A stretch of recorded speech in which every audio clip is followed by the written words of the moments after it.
Hi everyone, this is Strawberry Bone over here, and today I'm reading Zero Hanta X Listener. Hope you guys enjoy. This intro is gonna be like really fast because I don't know what, I just feel like to. See you on the outro. Hey, Zero! Tay boy!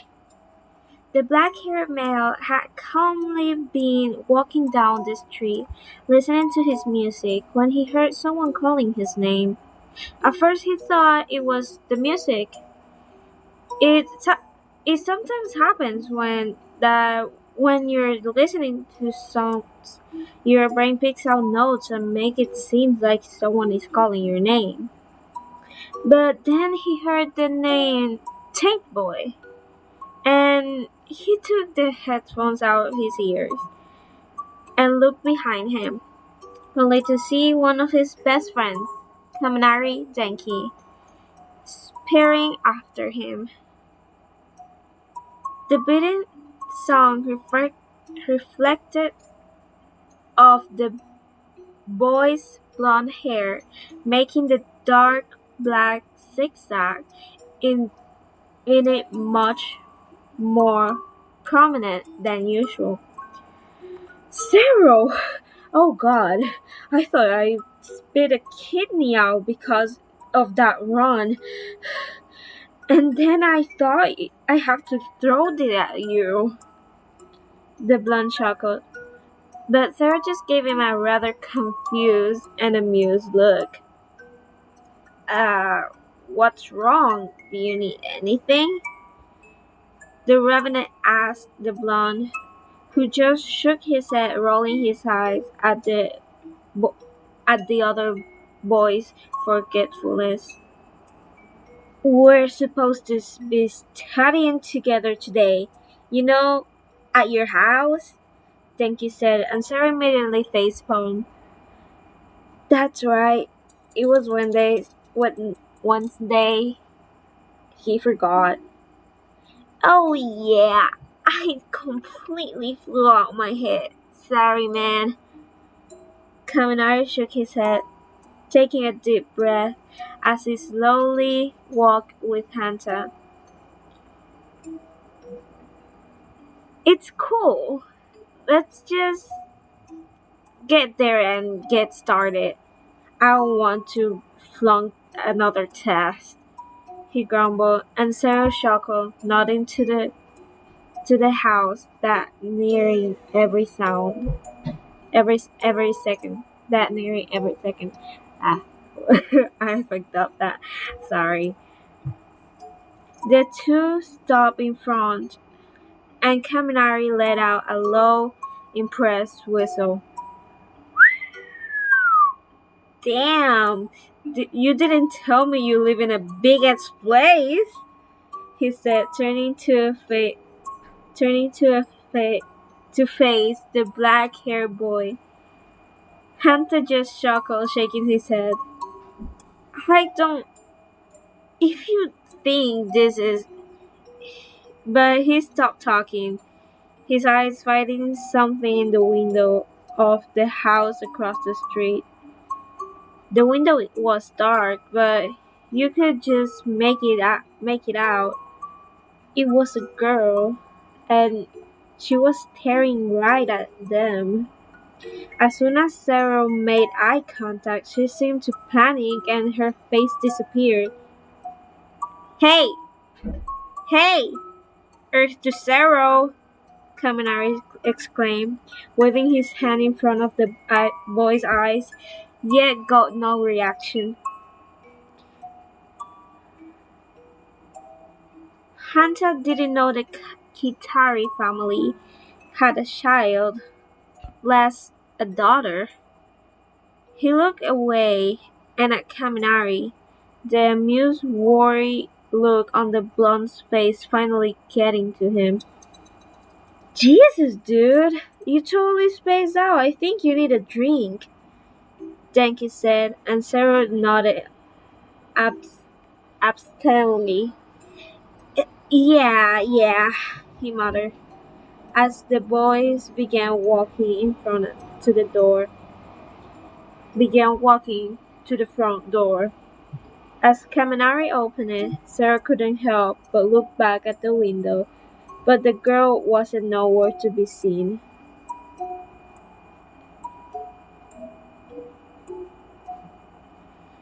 The hero killer stain has yet to strike again, but our prayers go to the families with with relatives in hospital. Sarah put the spoon in his mouth, crushing to the multicolored cereal. In other news, the mystical hero fans have done Moonrider has struck again last night, saving a whole five people family from a burning building. If you have any more information about the Moonrider, please call the number on the screen right now. The hero community encouraged. The boy was sitting across the ledge on his bed, a bowl of cereal in his hand. Next to him, his notebook which he was trying to do his homework from. The TV was buzzing in the background, quietly, barely getting any attention from the revenant sitting on his bed. He was far too concentrated on trying to remember the three rules you have to follow as a hero. After a few minutes too intense staring at the page, he groaned and threw it off his bed and got up, placing the empty bowl on his nightstand. He traveled over to his window and cracked it open, inhaling the sweet and crisp morning air. Hunter's eyes traveled to the house across the street, and his lungs froze in the process of exhaling. The same face he had seen a few days ago was standing in the window,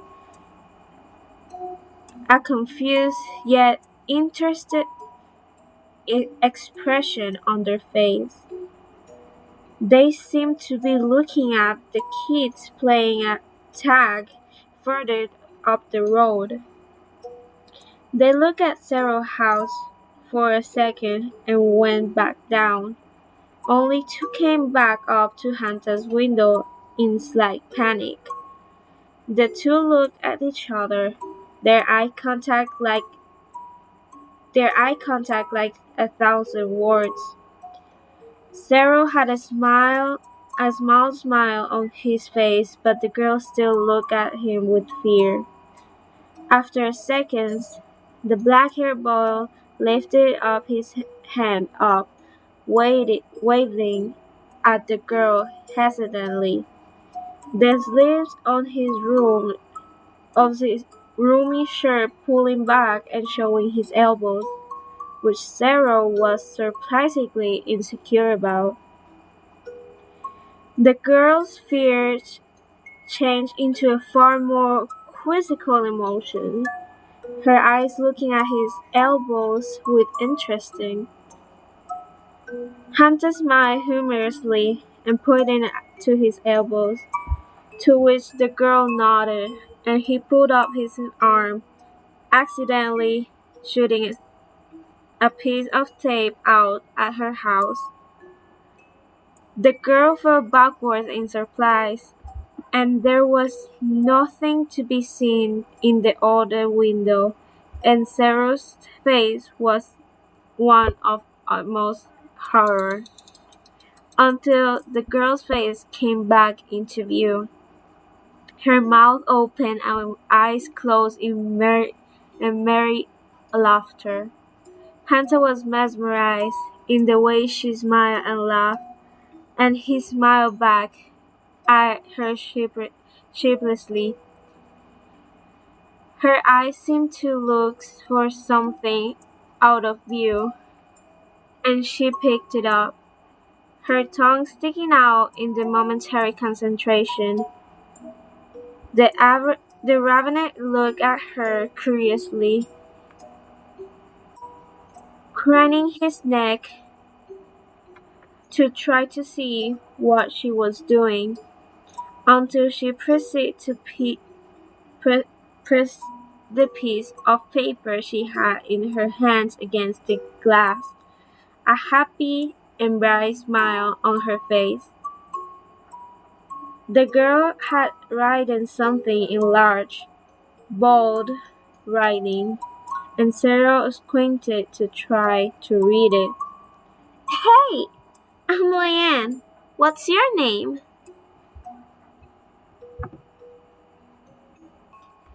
Hanta Sero. The tape cork boy wasn't listening, his eyes staring out the window as he thought about what had happened the day before. Hey! He met that girl. He had met that girl, Wayan Kitari. His heart skipped just thinking about her. But maybe that was just the Pitin song giving him delusions. Jesus Christ, that boy! Ouch! Sarah had been so focused on his thought he didn't even notice the class had ended. Beside him was a blond, electric quirked boy with a frown on his face. He had flicked Hanta in in the forehead to get his attention. Dude, it's home hour, he said, pointing on to the clock on the wall. Oh, yeah, he began, his eyes lazily brushing over the circular object affixed to the wall, and he raised himself up, sliding his backpack over his shoulder. What's wrong with you today? Wait, no, scratch that. For the past week. Ever since I came to your house that day, you've been acting extremely weird, Denki said, walking out the classroom along with his friend. Cyril looked up at him with tired eyes. Nothing. I just haven't been getting much lately, he fibbed. Well, not entirely. Well, not entirely. He'd never got much sleep, but the reason for his absent abs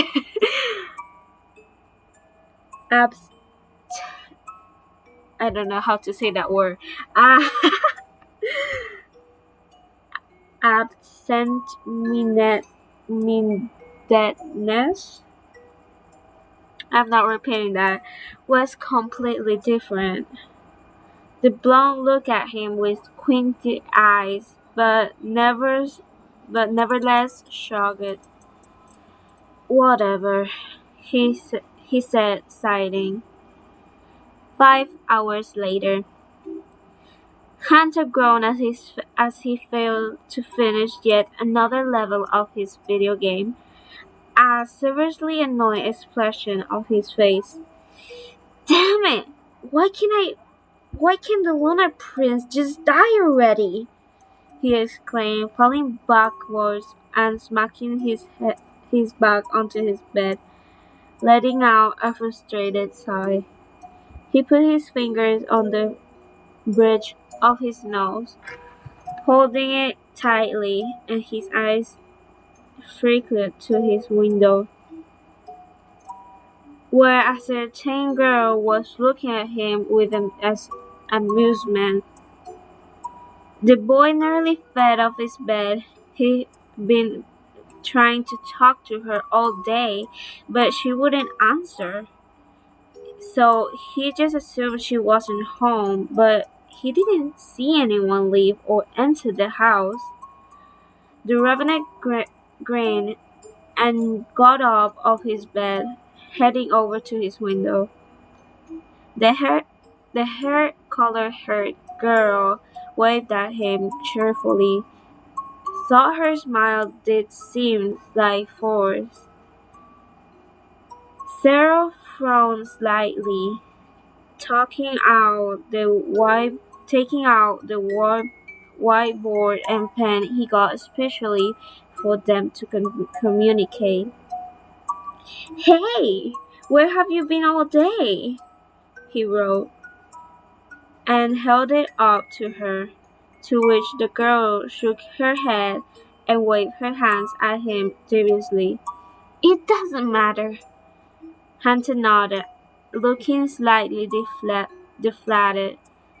But when he looked up at the girl again, she seemed to be doing something out of his view again. She slowly pulled out a reflective-looking device. It was a phone. Wyan pointed to it, and then to Cyril.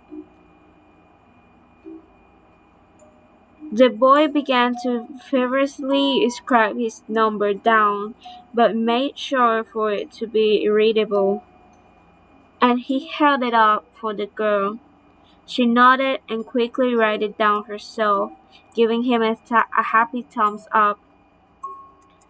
Hanta smiled sheepishly and turned around as his phone buzzed with the text.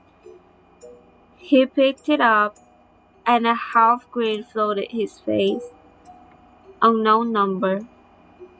Hi, Sarah. The boy looked up, and the girl was grinning back at him. He quickly texted back, his heart beating slightly faster than usual. Hey, Wayne. What's up? And these few texts sparked a long conversations that went on for hours. Sarah told her he was in UA and that he was training to be a hero. She told him she was homeschooled and that made him slightly unhappy. When he questioned her about it, she speedily changed the subject. Although that did seem slightly peculiar to him, he didn't push it. They had just met after all. He soon found out that she was the same age as him, and that did make his heart flutter. For hours and hours and hours, they texted, and it was 10:30 when they finally stopped. Well, it's been a hot, it's been a foot and a half talking to you, but I got a saying. Hunter chuckled. Despite the small sadness he felt, she had to go. I'll talk to you tomorrow, okay? Sure. Good night, Wayne. It was a few minutes before that she replied back. Good night, tape boy. And then she was gone. Hunter sighed as he put his phone down and getting ready to go to bed. But before he did, he labeled her contact Sunshine. Little did he know, the girl across the road had labeled him exactly the same thing. Well, that was the fanfic. It was really cute. It's always cute. Why they're so cute? I just need to know why. Why they are so cute? Like creators of these beautiful fanfics. Bless, I bless you. I don't have any honor to do that, but I do it. I bless you. Like, how you have so much imagination to do this? I'm impressed. So, thank you all of you for watching. Thank you for subscribing if you did, and if you don't, please subscribe. Cause I love you all. And YouTube has said that I have less than, I think, 10%. Wait. Less than 10% of my viewers are subscribed. And that's kind of sad. I'm not saying, I'm just saying, it's kind of sad. So please, if you're watching this and you liked it, and you like the video or something, and you like my content, please subscribe. It's free. Free. I feel like I'm begging. I'm so sorry. Anyways, that was all. Hope you guys enjoy it and stay safe.